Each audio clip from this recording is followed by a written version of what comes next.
কোটা বিরোধী আন্দোলনের প্রভাবে ঢাকা এক্সপ্রেসওয়েতেও সৃষ্টি হয় যানজট। এই সময় ব্যক্তিগত গাড়ি নিয়ে আটকা পড়েন ইউরোপীয় ইউনিয়নের বিদায়ী রাষ্ট্রদূত চার্লস হোয়াইটলি। পরে সড়কে কিছু সময় হেঁটে সিএনজি চালিত অটোরিকশা ভাড়া করেন তিনি। পৌঁছান স্পিকার ডাক্তার শিরিন শারমিন চৌধুরীর কাছে, করেন সাক্ষাৎ। আজ বুধবার স্পিকার শিরিন শারমিন চৌধুরীর সঙ্গে বিদায়ী সাক্ষাৎ করেন বিদায়ী রাষ্ট্রদূত চার্লস হোয়াইটলি। এদিকে স্পিকারের সঙ্গে সাক্ষাৎ শেষে এক্স হ্যান্ডেলে এ সংক্রান্ত 2টি পোস্ট করেছেন রাষ্ট্রদূত হোয়াইটলি।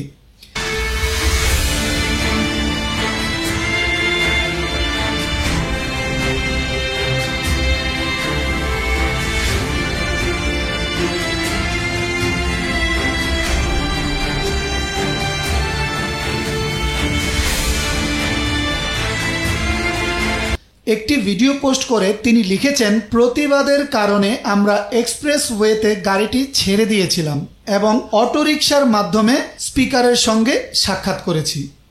ওই ভিডিওতে দেখা যায় রাষ্ট্রদূত এক্সপ্রেসওয়ের উপর দিয়ে হেঁটে নিচে নামছেন, পরে অটোরিকশায় চড়ে গন্তব্যের উদ্দেশ্যে রওনা দিতে দেখা যায়। অন্যদিকে স্পিকারের সঙ্গে সাক্ষাৎকারের বিষয়ে অন্য একটি পোস্টে রাষ্ট্রদূত লিখেছেন, স্পিকারের সঙ্গে বিদায়ী সাক্ষাৎ পেয়ে আনন্দিত। বাংলাদেশ ও ইইউ এর সম্পর্ক নিয়ে আলোচনা করেছি।